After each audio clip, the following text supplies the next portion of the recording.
নমস্কার, আমি সর্বাণী। আজ আপনাদের পড়ে শোনাবো শ্রী সুনীতি দেবীর লেখা রূপান্তর। আচ্ছা বলুন তো, দাম্পত্য জীবনের শুরুতে যে মধুর প্রেমের দিনগুলো থাকে তা কি সময়ের সঙ্গে সঙ্গে ফিকে হয়ে যায়, নাকি সংসারের পারিপার্শ্বিক চাপে তা সম্পূর্ণ নিঃশেষ হয়ে যায়? সেরকমই একটি গল্প, দাম্পত্য প্রেমের এক হৃদয় বিদারক গল্প, রূপান্তর। তাহলে শুনে নিন আজকের গল্প রূপান্তর। গত রাতের জড়ানো খোপাটি কখন আলগা হয়ে পিঠের উপর দীর্ঘ বেনি হয়ে ঝুলছিল কল্যাণী তা টের পায়নি। তেমনি ভাবেই শিউলি তলায় ফুল কুড়োচ্ছিল। জুতার শব্দে মুখ তুলে দেখে বেড়ার ধার দিয়ে কে একজন অপরিচিত তার দিকে মুগ্ধ দৃষ্টিতে চেয়ে চলে গেল। একটু বিস্ময় ও একটু লজ্জায় সে সরে গেল বটে, কিন্তু প্রভাতের স্নিগ্ধ আলোয় তার পুষ্প কোমল মুখের ছাপ অনিলের মন থেকে সরাতে পারল না। শহরে ছেলে অনিল এসেছিল পল্লীতে তার এক বন্ধুর বাড়িতে ছুটি কাটাতে। সেখানে যখন বাঙালি প্রেমের দেবতা সাত কুল মিলিয়ে প্রেমে পড়িয়ে দিলেন, তখন সে কলকাতায় ফিরে বন্ধুদের দিয়ে বাপের কাছে মনের কথাটা জানাতে দেরি করল না। তার পিতা জীবন ধারণ ও ছেলের পড়ার খরচের জন্যই বোধহয় ডাক্তারি একেবারে ছাড়েননি, নয়তো বিপত্নিক হয়ে পর্যন্ত সংসার ত্যাগের মতোই থাকতেন। তিনি উদাসীন ভাবেই মত দিলেন। পিতৃমাতৃহীনা মামাদের অন্যে পালিতা কল্যাণীর জীবনে অঘটন ঘটল। বিনা চেষ্টায় বিনা পণে তার বিবাহ হইয়া গেল। মামারা খুশি হলেন। মামিরা টিপ্পুনি কেটে বললেন, বুড়ো মেয়ের কত নভেলি রঙ্গ জানা ছিল।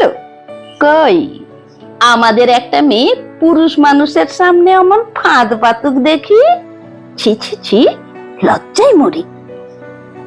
যাক, চতুর্দশ বসন্তের মালা গাছে গলায় পরে অনিল কলকাতায় ফিরল।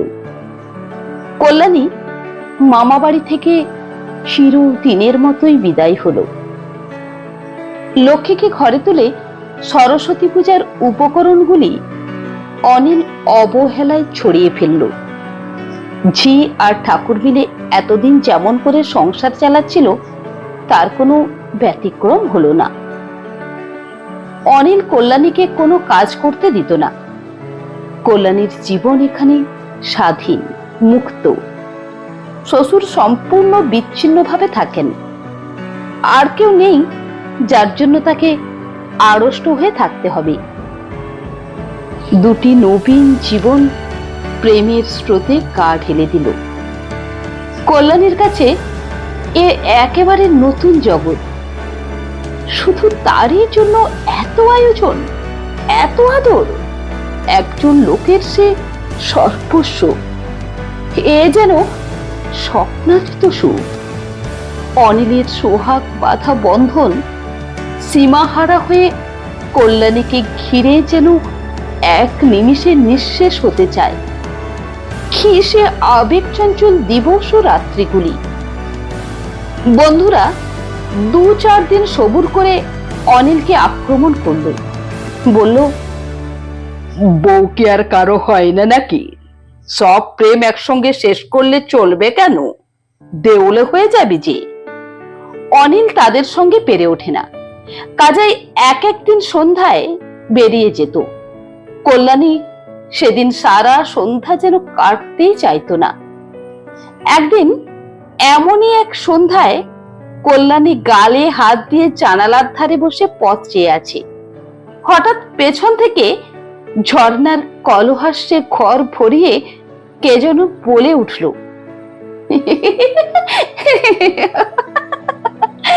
বলি, ও নতুন বউ, একা বসে হচ্ছে কি? কল্যাণী চমকে চেয়ে দেখে রাজ্যের রূপ দিয়ে গড়া একখানি প্রতিমা ঘর আলো করে দাঁড়িয়ে। এবারে সে কল্যাণীর কাছে এসে বসলো। কল্যাণী চমকে চেয়ে দেখে রাজ্যের রূপ দিয়ে গড়া একখানি প্রতিমা ঘর আলো করে দাঁড়িয়ে। এবারে সে কল্যাণীর কাছে এসে বসলো, বলল, পাশের বাড়িতে একা একা থাকি, তোমায় আসতে দেখে ভাবলুম যা হোক সঙ্গী জুটলো। ও মা, তা তোমার নজরই নেই? আমি কি আসতে ফুরসত পাই? তোমার কর্তাটিও তো নড়বার নাম করে না। কি তো করেছো ভাই, আমায় একটু শিখিয়ে দেবে? কল্যাণী হেসে ফেলল। তারপর আর কি, নিমেষে দুজনের মধ্যে নিবিড় প্রণয় জন্মে গেল। খানিক গল্পের পর কল্যাণী বলল, আমি তোমায় তাহলে স্বর্ণদি বলেই ডাকবো, কেমন? স্বর্ণ মুখখানা ভার করে বলল, তা তো বলবেই। না হয় আমার 7 বছর বিয়ে হয়ে গেছে, না হয় আমি তোমার চেয়ে 3 বছরের বড়। তোমার নয় সবে বিয়ে হয়েছে, তুমি না হয় কচি খুকি, তা বলে দিদি বলে আমায় বুড়ি করে দেবে? সে হবে না ভাই, এসো আমরা সই পাতাই। বাস, অমনি তাই ঠিক হয়ে গেল। আর দুই সইতে মনের কথা বলা বলির আর শেষ রইল না। ঘুরে ফিরে সেই স্বামী সৌভাগ্যের কথা। কল্যাণী বলিল, তুমি কি সুন্দর দেখতে, তোমার বর তোমায় খুব ভালোবাসে না? স্বর্ণ অমনি বলল, ও আমার পোড়া কপাল, আমি নাকি সুন্দর? তোমার বরকে জিজ্ঞাসা করো না, কে বেশি সুন্দর, তুমি না আমি? কল্যাণী লজ্জায় লাল হয়ে বলল, যাও, তুমি ভারী দুষ্টু। স্বর্ণর হাসিতে আবার ঘরের অন্ধকার কোণাগুলিও যেন হেসে উঠতে লাগলো। এমন সময় অনিলের গলার স্বর বাইরে থেকে শোনা যেতেই স্বর্ণ পালালো, বলে গেল, আর জানালা খুলে প্রেম করো না, বুঝলে? আমি সব দেখতে পাই কিন্তু। অনিল ঘরে ঢুকে বলল, বেশ বেশ, আমি ভাবছি তুমি একা কষ্ট পাচ্ছ, তাই তাড়াতাড়ি ফিরছি। আর তুমি এদিকে এমন বন্ধুত্বে মগ্ন যে কখন ফিরেছি টেরই পাওনি। নিচে ঠাকুরের সঙ্গে কত চেঁচামেচি করে তোমাদের হুঁশ আনতে হলো। তারপর 2 দিন অনিল বেরোলো না। শেষে বন্ধুরা একদিন বাইরে থেকে ডেকে বলল, ও বৌদি, দড়িটা একটু লম্বা করে দিন, ওকে চড়িয়ে আনি, আবার ফিরিয়ে দেব ঠিক। এসব শুনে কল্যাণী লজ্জায় মরে যেত। জোর করে অনিলকে বাইরে পাঠিয়ে দিত। একদিন কথায় কথায় স্বর্ণ বলিল, তুমি ভাই কেমন রোজ সেজে গুজে থাকো, বেশ লাগে দেখতে। কল্যাণী বলল, তুমিও তো সাজলে পারো ভাই। স্বর্ণ হতাশ ভাব দেখে বলল, সে কথা বলো কেন ভাই, সাজতে কি আমার অসাধ? বিয়ে হয়ে পর্যন্ত ভাবলাম এইবার 2খানা গয়না কাপড় পরবো, ভালো মন্দ 5 রকম খাবো দাবো, তার জন্যই তো বিয়ে। নয়তো বাপ মা কি শুধু শুধু অম্বল ঢুকি মাস্টারের সঙ্গে বিয়ে দিয়েছে? বয়সকালে একটু শখ মেটাবার জন্যই তো বিয়ে, তাও আমার কপালে হলো কই। কল্যাণী বিবাহ সম্বন্ধে সইয়ের এমন হীন আদর্শের কথা শুনে দুঃখিত ভাবে বলল, ছি ভাই, স্বামীর কথা অমন করে বলতে নেই।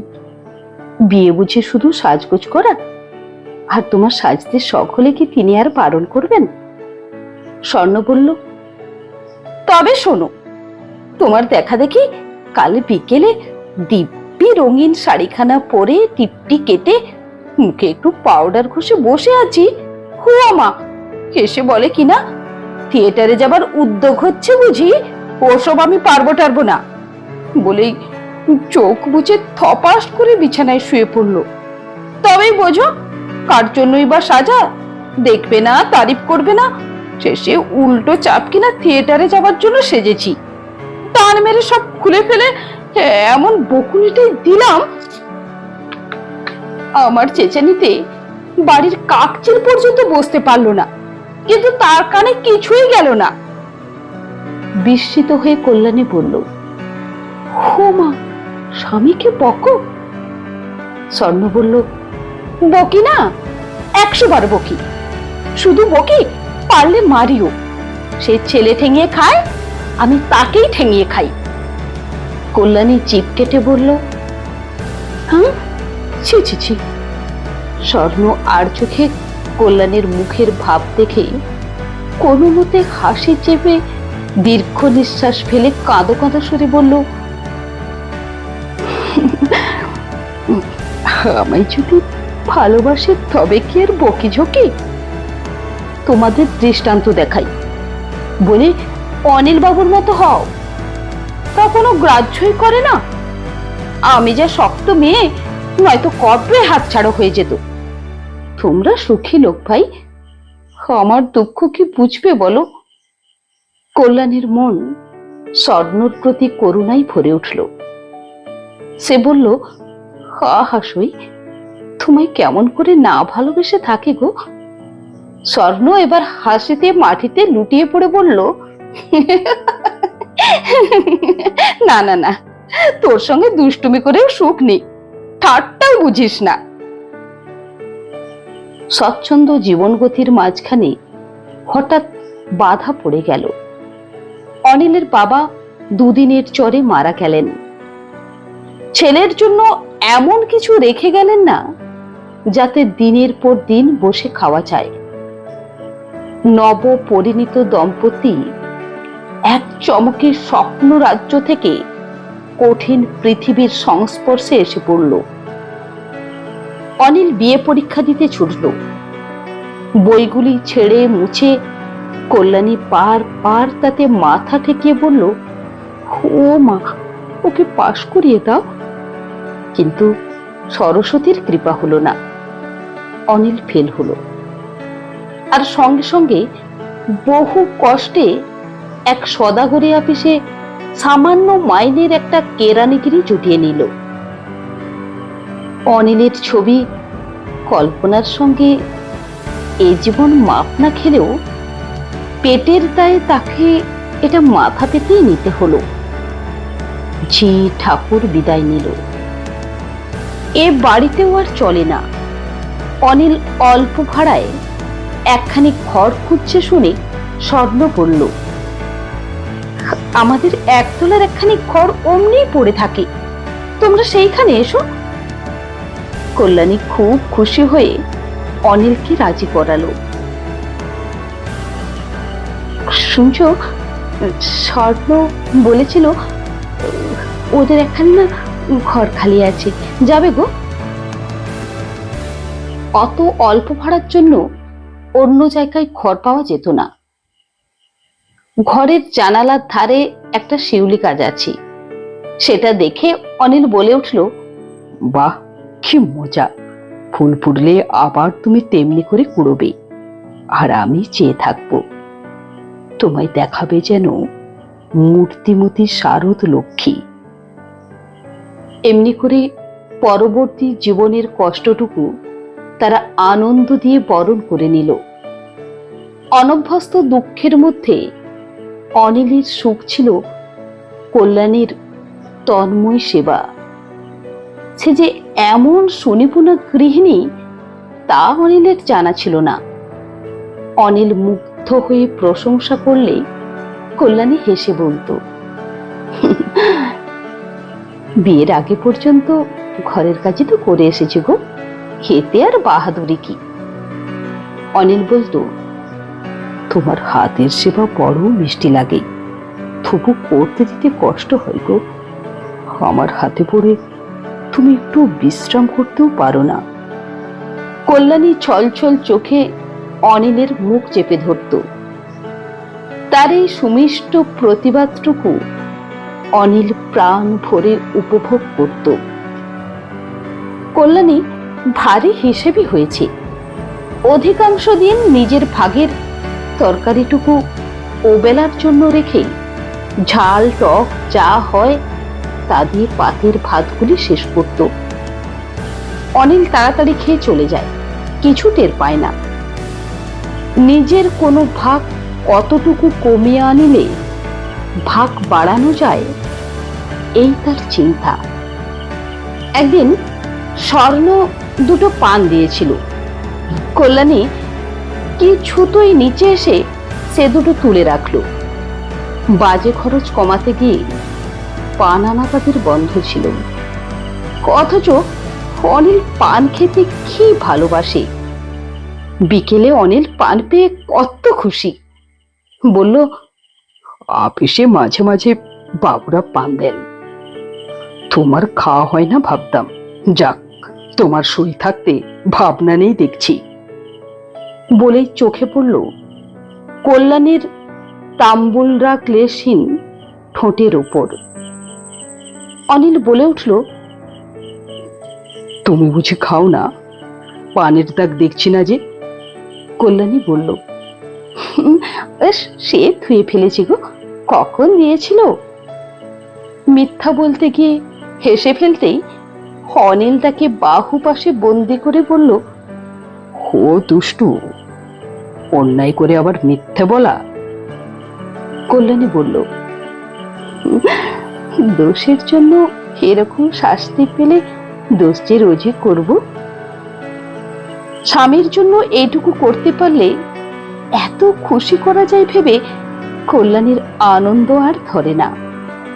এমনি করেই দারিদ্র্যের মধুরতাটুকু তারা ভোগ করত, বিষটুকু গায়ে মাখত না। কল্যাণীর নিপুণ হাত দুখানি অভাবের মধ্যেও লক্ষ্মীশ্রী ফুটিয়ে রাখত। অনিল একদিন বলল, আমার মতো সৌভাগ্য কারোর নেই। আমার পরিষ্কার কাপড় চোপড় আর চেহারার চাকচিক্য দেখে অফিসের বন্ধুরা হিংসায় মরে। বউয়ের মুখ ঝামটা খেয়ে আর্থিক দিন কাটে তাদের, তার উপর আমাদের মতো গরিব কেরানিরাও কতজন বউয়ের গয়না গড়াবার ভাবনায় পাগল পাড়া। আর তুমি তো একখানা কাপড়ও চাও না। কল্যাণী উত্তর দিল, অভাব থাকলে তো। অনিল বলল, না, অভাব আবার কিসের, রাজার হালে তোমায় রেখেছি যে। কল্যাণী বলল, না তো কি গো। অনিল একটু চুপ করে থেকে বলল, সত্যি, যাই বলো, পৃথিবীতে তোমার মতো কেউ নেই। কল্যাণী মনে মনে জানত তার মতো কেন, তার চেয়ে শ্রেষ্ঠ নারী জগতে শত সহস্র আছে। তবু এই কথাটি তার অন্তরে মধুতে ভরে দিল। প্রিয়তমের কাছে সে অতুলনীয়া, এর চেয়ে সুখ তার কল্পনারও অতীত। অনিল আবার বলল, তোমার কোনো সাথ নেই কল্যাণী। কল্যাণী মাথা নিচু করে বলল, তোমার পায়ে মাথা রেখে মরতে পারলেই আমার সব সাথ মিটবে গো। জানি না এসব কথা শুনে অদৃষ্ট দেবতা অলক্ষ্যে হেসেছিলেন কিনা। প্রথম যখন আপিসে ঢোকে তখন অনিলের বিশ্বাস ছিল সে শীঘ্রই এই জাঁতাকল থেকে বেরিয়ে আসতে পারবে, কিন্তু অন্ন চোটাবার মতো কাজ আর কোথাও পেল না। শেষে অনিল কেমন করে তার চির অবজ্ঞাত কেরানি জীবনে বেশ অভ্যস্ত হয়ে গেল, আর সঙ্গে সঙ্গে মধ্যবিত্ত কেরানিকুলের সর্বনাশা নেশা রেশ খেলাও তাকে পেয়ে বসল। কল্যাণী প্রথম প্রথম কত বোঝাতো, শেষে কান্নারূপ অমোঘ অস্ত্র প্রয়োগ করল।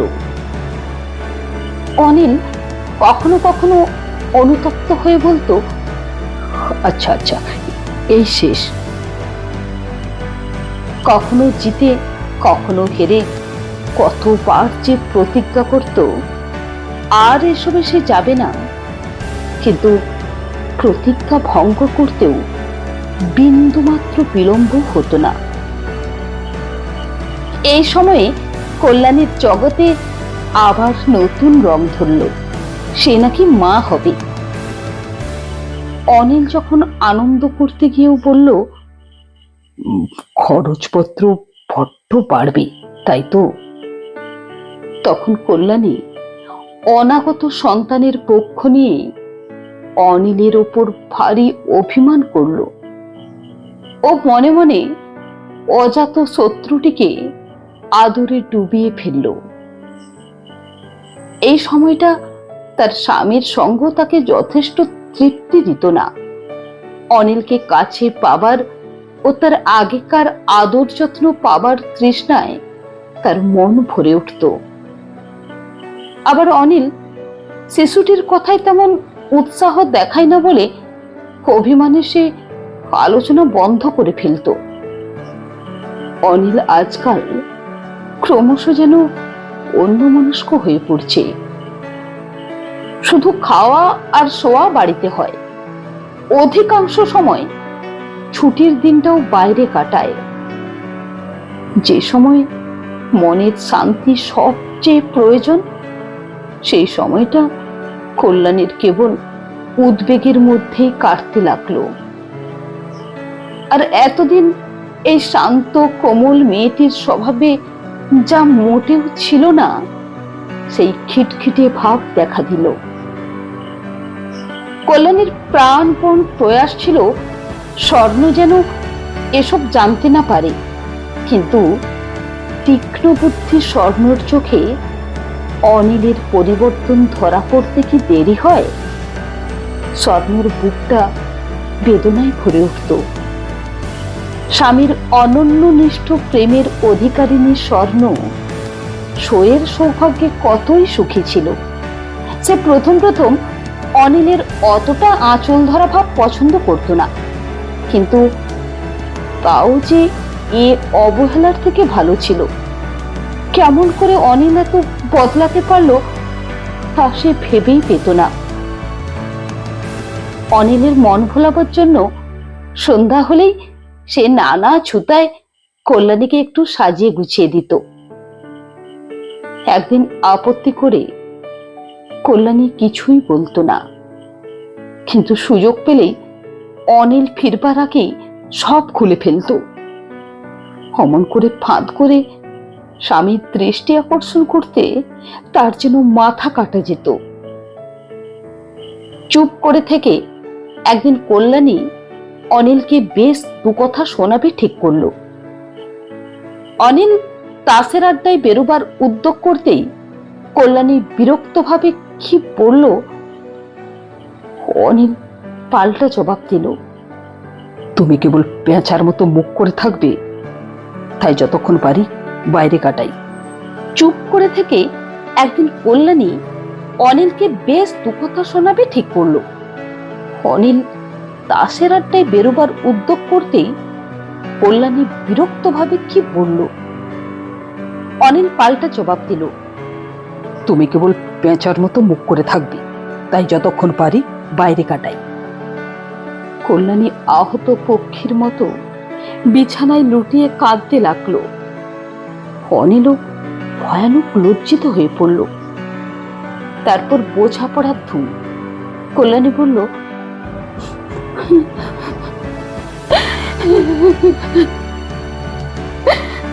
তুমি আর আগের মতো নেই, মোটেই আমায় দেখতে পারো না, ইত্যাদি। অনিলও অনেক যুক্তি দেখিয়ে সপক্ষ সমর্থন করল। তার সময় কই দুদণ্ড বাজে কথা বলবার। তাছাড়া কল্যাণীও কি বদলায়নি? তাছাড়া বয়সও তো বেড়েছে, তাছাড়া আরো কত কি। শেষে কল্যাণীর যুক্তি, দুঃখ দারিদ্র লাঘব করার জন্যই তো প্রেম ও তার নিতান্ত প্রকাশ দরকার। একথা মেনে নিলেও অনিল কার্যত খুব বদলালো না। নিয়ত পরিবর্তনশীল জগতে মানুষের মন যদি বদলায় তাতে দোষ কি? একদিন যে অফুরন্ত প্রেম কপালে জুটেছিল, তার জন্য কৃতজ্ঞ হওয়াই তো উচিত। তা কেন চিরদিন থাকবে না বলে আবদার করা কি বিজ্ঞের কাজ? দর্শন শাস্ত্রের এত কথা কল্যাণীর জানা ছিল না। জীবনে অভিজ্ঞতা সঞ্চয়ের বয়সেও তার তখন হয়নি, বিজ্ঞতার বালাইও ছিল না। কাজেই কল্যাণী নিজের অদৃষ্টের উপর রাগ করত। তাতে অদৃষ্টের ক্ষতি হলো না, তার নিজের বুকটাই ভেঙে চুরে শত খান হতে লাগলো। যেদিন কল্যাণীর মেয়েটি ভূমিষ্ঠ হলো, সেই দিন স্বর্ণকেই সব ব্যবস্থা করতে হয়েছিল। সারাদিনে অনিলের দেখা পাওয়া যায়নি। রেশে হেরে রাত্রে যখন ফিরল, তখন সংবাদ পেল নাকি মেয়ে হয়েছে। বাঙালি পিতৃ পিতামহের কাছে উত্তরাধিকার সূত্রে প্রাপ্ত মনের সংস্কারটি যে মেয়ে হওয়ার খবরে উৎফুল্ল হলো না, তা বলাই বাহুল্য। টাকাও সেদিন অনেক হেরেছিল।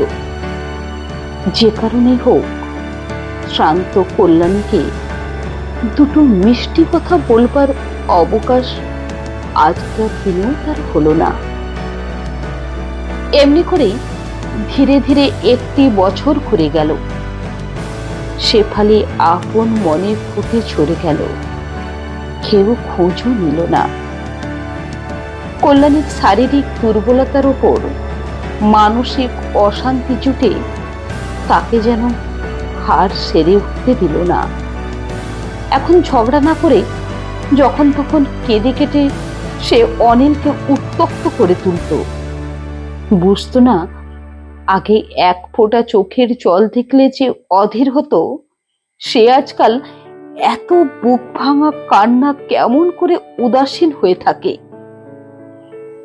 আগে অত না পেলে না পাওয়ার ব্যথা কি এমন করে বাঁচত?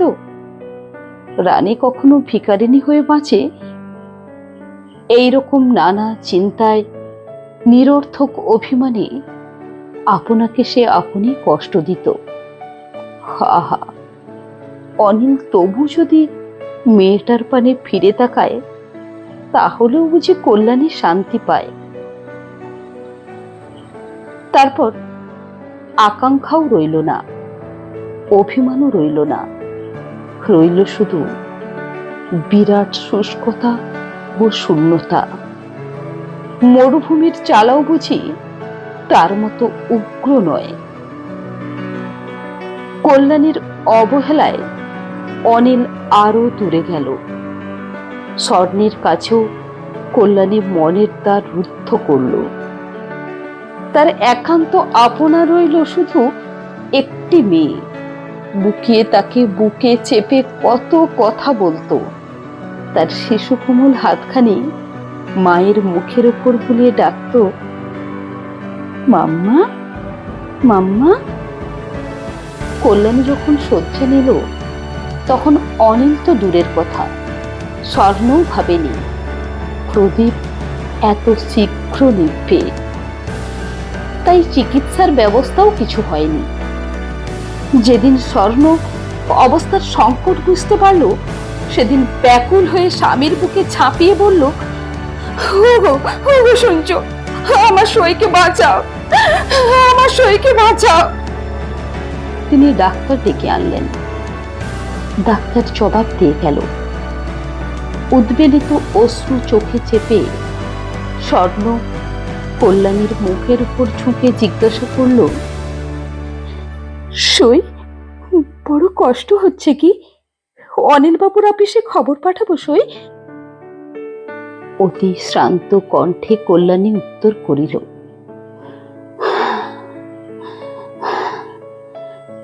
না ভাই, স্বামীর কোলে মাথা রেখে মরে সতীর স্বর্গে যাবার ইচ্ছা নাই।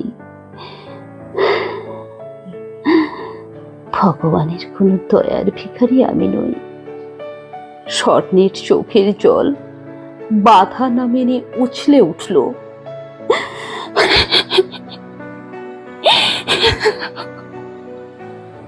চোখ দুটি ঈষৎ খুলে কল্যাণী বলল,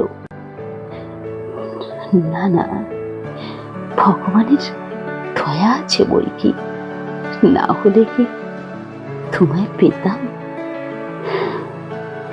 মেয়েটাকে দেখো ভাই।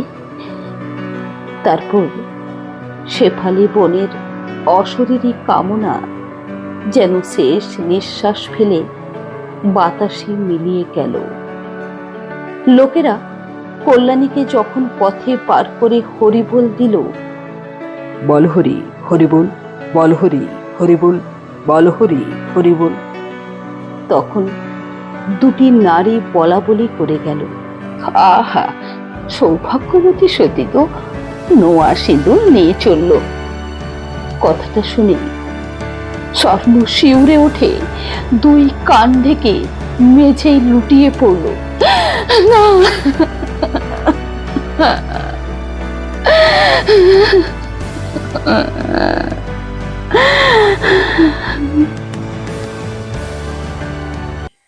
বন্ধুরা, রূপান্তর গল্পটি এখানেই শেষ হলো।